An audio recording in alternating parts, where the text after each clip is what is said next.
Good afternoon, folks. Hope you're having a great day.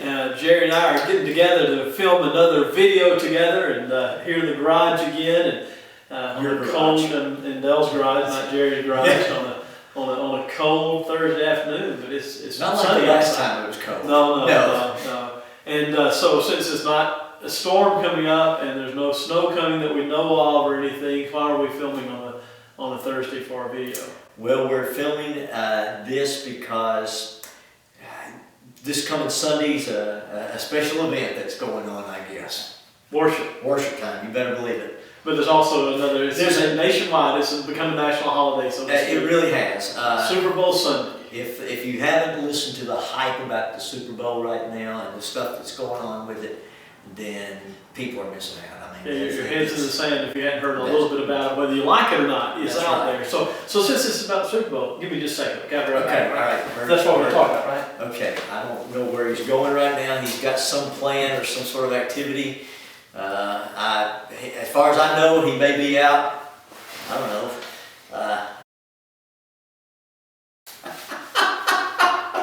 How's that? That's interesting, Dale. Okay, I'm back, Jerry. You're back.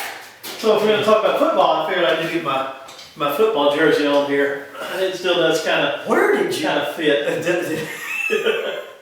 So the question is, what did you weigh when you first wore that jersey? Less than now. Let's do that. This is actually my high school football jersey. High school I played at Jefferson Christian Academy in Birmingham, Alabama. Okay. And I think you've got a picture of I'll have a photograph of mine because mine was so old. It was like tearaway jerseys. You remember tearaway jerseys? Nothing tearaway apparently or anything. So yeah, I remember I'll post a photo up here that you see. This is what the Jerry Elder looked like wearing the big number 82. Yeah. Which means you're a receiver.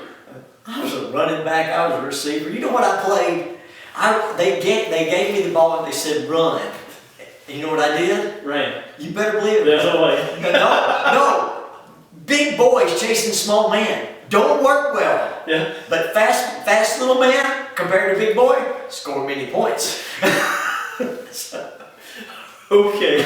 All right. So Sound like an Indian or yeah, something. that's a proverb. That's right. Okay, so it's probably halftime for some folks watching this, And that's where our hope and is. we thought rather than risking you having to see another wardrobe malfunction or something like that. No, that's been a while back, but Yeah. we could actually maybe spend some time doing some good with it. And you know, there are people that I've heard it, never leveled at me, but I've heard leveled at others that preachers and youth guys sometimes talk too much about sports. Spend too much time, having sports illustrations, sports analogies. There's reasons we do that. And we do that because those things kind of tug at our hearts. We understand all the things that we learn from being a part of sports and all. But there's even biblical reasons that we do that. In fact, we were talking earlier, the number of passages in the Bible that talk about sports and that are kind of built around them. There's that verse over in 1 Corinthians chapter 9. I actually kind of wrote a couple on down here, verses 24 to 27. Where Paul talks about as when it's a fighter, he doesn't fight it, doesn't swing as if against the wind. He's actually trying to spar, not to beat the wind. And then the verse, I think it's verse 24 that talks about many compete, but only one wins a prize. And so that's another kind of a sports analogy that's given there. And if you think about how sports were in the first century, for them to use something that is as I don't want to say vulgar, but as low as sports were in those days compared to what we have today. We're much more civil today than they were. Yeah, because there were some of the sports that were played then, like you said, the brutality of it, even the cost of lives and some things too. I mean, you played a life for a life. Yeah. And look, all you got to say this is think of the days of Nero. Yeah. Right. Brutal stuff. And then you got 1 Timothy. I can say it this way: 1 Timothy. No, 1 Timothy. 1 Timothy. There's only one Timothy. Oh, that's a good point. Okay, Yeah. so 1 Timothy chapter 4 and verse 8 that talks about the idea of I'm drawing a blank first. That's really good, isn't it? But he in 1 Timothy 4 he says that bodily exercise profits but a little. Well, a little bit, yeah. godliness is great gain. And that's a really rich verse if you think about it, because I've heard people use that and almost talk like it's a negative. Well, what he's doing is contrasting the two, but if we're not careful, we leave the impression that bodily exercise doesn't profit any. No, he's actually saying it does profit. There is some benefit. Well, when he says profit little, he uses the word profit. So that whole word concept there means that, there's a goal that you're reaching toward. And, in our world, in what we live in, the life is but a vapor. That profits, bodily exercise, taking care of ourselves, is going to profit little in the whole wide scope of godliness, which is eternal. Just dust. It's practically nothing compared to the thinking. But there is profit to bodily exercise. Sure it is. Then the next one I'd written down was Hebrews chapter 12, verse 1, that wherefore seeing we're compassed about with such a great cloud of witnesses, lay aside every weight and the sin so easily besets, and run with patience the race set before us. You've got the running, you've got the race set before us, you've got the laying aside of the weight. And I remember many years ago, a friend of mine named Ben that was teaching a class, and back when I was in high school, talking about the leg weights that you'll wear to purposely slow you down in training, and then you take them off when you're ready to run the race. Well, we're running the race now, is an analogy in Hebrews chapter 12. I did that, by the way. Yeah? Wore leg weights back in high school. Yeah. Back when I played basketball. Because the analogy was if you wear those weights, you can jump higher. Yeah, I did that. That's like everybody did that. You did that, so it's like that. But did it profit you? Sure it did. I don't know. Well, no. It maybe, but for how long? Well, you took them off the game, though. But it profited you for a little while. Okay. In the comparison, going back to the whole thing of what we look at as being eternal. And later in Hebrews chapter 12, you have the same thing in verses 11 through 13, continuing the same sort of illustration. Then you've got over in 1 Timothy, you've got a couple of passages. Of course, the one most people, 2 Timothy, the one most people think of is chapter 4, near the end of it, where Paul says, I've fought a good fight, I've finished the course, I've kept the faith. And again, some of the same analogies that deal with sports and everything. And so there's some neat passages. And when the Holy Spirit wanted to communicate to us, He used something we could connect with, and we could empathize with, we'd understand. And so we have some of that when it comes to sports and the scriptures. But Jerry, what we really want to talk about today is not just necessarily those passages, but there's some benefits to sports and to some things we can learn even spiritually today from sports. And so all folks are out there watching this and everything, we'll talk about some of those. All right, let's think about this for a second. And I'll go a little bit broader gap than that. It's not just sports. If a person has been in a marching band, if they've been in some sort of organized event, it could be a play. One of the first things that they have to understand is they have to learn to take direction. They have to learn to take direction. For example, running a football play, what do you use? A playbook, right? Yeah. And it's got the X's and the O's, and the tackles go here, the running back goes here, and the quarterback goes on the ground, but you have the X's and O's. In a Broadway musical, a drama, guess what you got? X's that marks the spot as far as where staging goes. You get a marching band out on the field. You know what you've got? You got X's. You got places where they have to learn to take direction. To go where they're supposed to go. They have to learn to take direction. So what about us as Christians? Well, obviously the same thing. We have to learn to take directions. And that's true throughout our whole life as Christians. And the scriptures are clear about it in a number of ways. When we're children, Ephesians 6, children obey your parents in the Lord, for this is right. When we're citizens of a country, we're to live as citizens of that country, letting the government do the role it's supposed to do, as Romans talks about. And parents to children. Children, raise your children in the nurture and admonition of the Lord. And then obviously, as members of God's family in the church, we're to obey them. That's the text, Hebrews 13. Obey them that have rule over you. Mm-hmm. So we do have to learn to take instruction. Of course, the greatest instruction is the inspired instruction that is never incorrect, that's never parents can sometimes get frustrated with children and train and discipline them in a way that's not healthy, and elders sometimes will make mistakes, and the government obviously makes mistakes, but the Word of God does not make mistakes. So again, we do have to learn to take instruction. I think it's really good. So not only do you have direction, but one of the things I think we learn from sports is focus.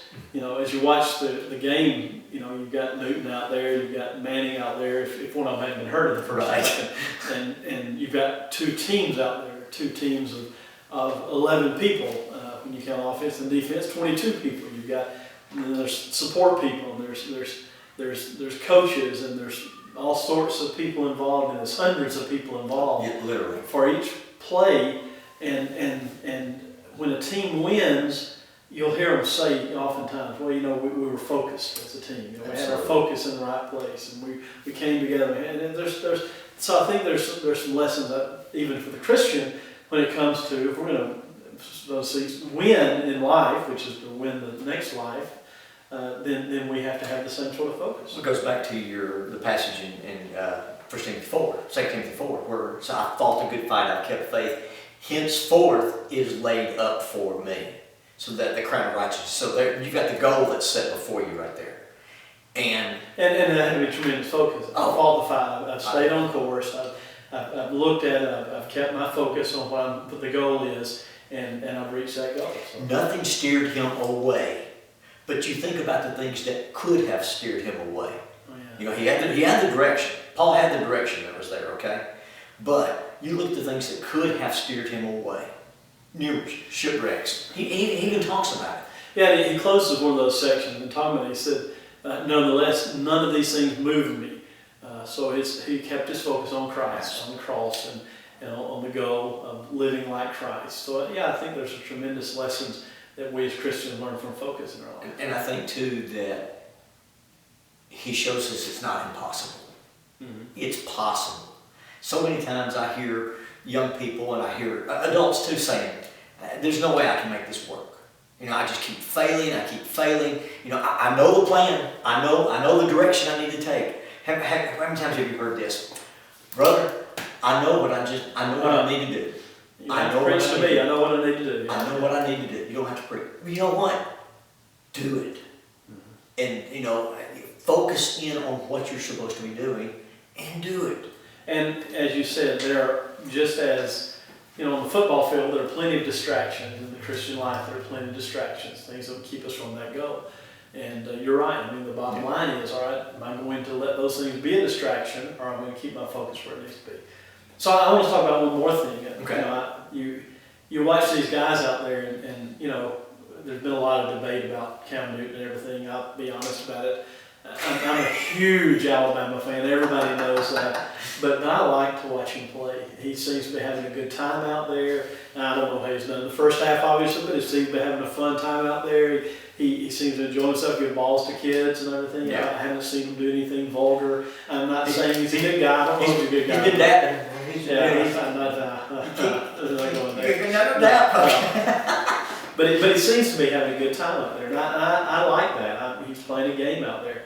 But I bet you that if they took that $6 million contract away from him and those $4 or $5 million of endorsements away from him, that I bet that he wouldn't keep going out there on Sunday afternoon playing.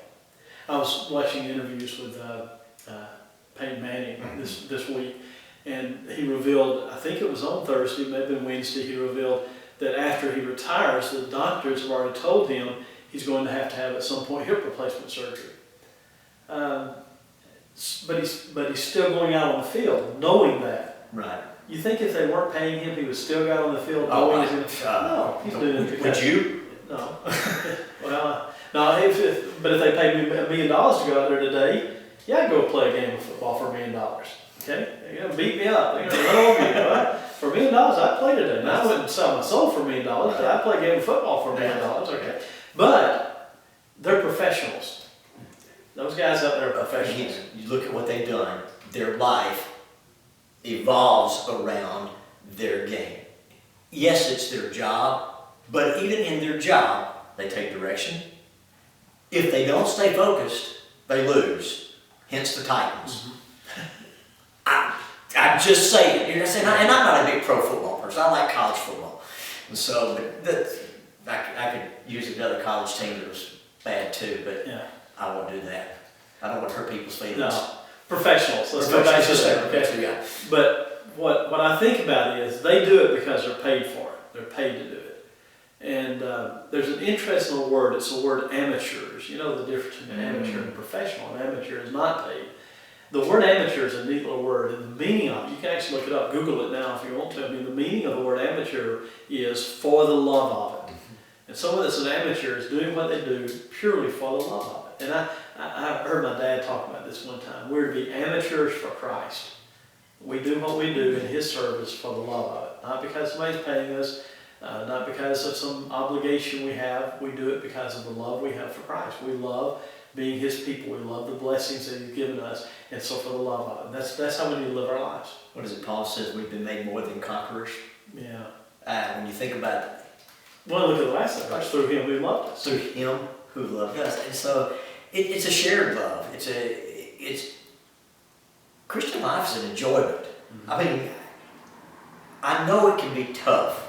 I know it can be hard. I know there's heartaches, and I know there's times that we are beaten and battered as Christians. But you know what? I would be beaten and battered if I wasn't a Christian. That's a good point. Yeah. I mean, the same things happen. Yeah. Everybody, the sun comes on the good and the evil, the rain comes on the just and That's the right. unjust. Not only we receive good from the Lord, but there's evil as well that we receive in this life, and that's true for every person. So, well, Jerry, it's been great being with you. I hope that folks have benefited from this in some way, and we hope that you, I guess, I hope you enjoy the game. I guess is that. Well, if they're watching, there may be some people not watching the game. I can tell you right now. I think we've probably gone longer than halftime now. So. If not, then didn't enjoy the third quarter. Thanks again for watching, and God bless you. We hope you have a great evening.